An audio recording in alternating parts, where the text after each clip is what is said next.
The Israeli military says half of the leadership of Hamas' military wing has been eliminated and approximately 14,000 fighters killed or captured since the start of the conflict in Gaza.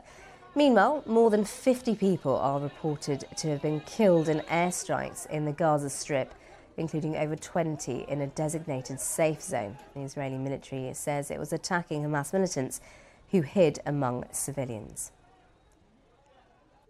Well, with me now is Shehata from BBC Arabic. Saeed, tell me a little bit more about this attack in which Gazans were killed. It was an attack on a school run by UNRWA and killed at least 25 people, according to the health authorities in Gaza.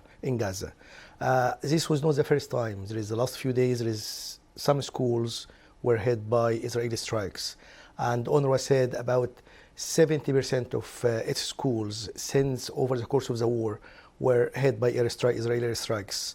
And there is 95% of the schools were being used by displaced people as a shelter when they were targeted by Israeli airstrikes. So there is the casualties are more within the school. So even it's supposed to be safe areas, safe zones, but still like they targeted and people were killed. Israeli saying they were like after Hamas militants, but still in the opinion of critiques of the UNRWA and other UN organizations said there is no excuse for Israel to do that. At the same time, Mr. Blinken, the foreign minister, the U.S.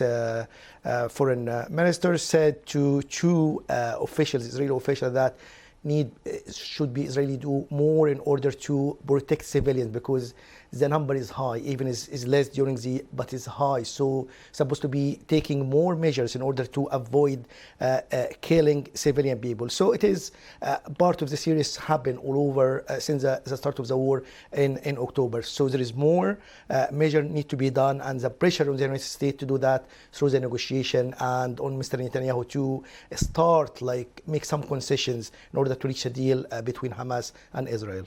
So where does that leave the situation, as you just touched on, in terms of talks between the two sides, would you say? The problem, the talks were started few days ago and stopped a few days ago. There is indirect, talks was not stopped, and even the State Department spokesperson Matthew Miller said this kind of attack shouldn't, stop or derail the talks. But Hamas leaders saying these attacks make Hamas not willing to do that, because it shows that Israel is not serious about that. Mr. Netanyahu said more pressure should be on Hamas, and said the military operation helped to convince Hamas or to put pressure on Hamas to drop one of the preconditions, which is a ceasefire before the negotiation. Hamas dropped that, but Israel put some more condition.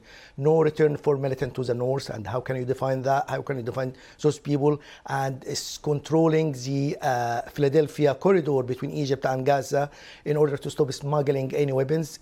Egypt denying there is any smuggling of weapons. So there is talks between Egypt and Israel in order to solve this problem, because since the Israeli control the Philadelphia corridor and Rafah crossing, there is less aid going to Gaza, and people are dying every day. And many organizations, 13 international NGOs, including Oxfam, Save the Children, and others, saying this blocking of aid, making people are dying day by day, and it should be more aid in that. So deal will help to allow more aid inside Gaza. Okay, Saeed, thanks for that. And you can read more about the situation in Israel and Gaza on our website. Thank you very much, Saeed.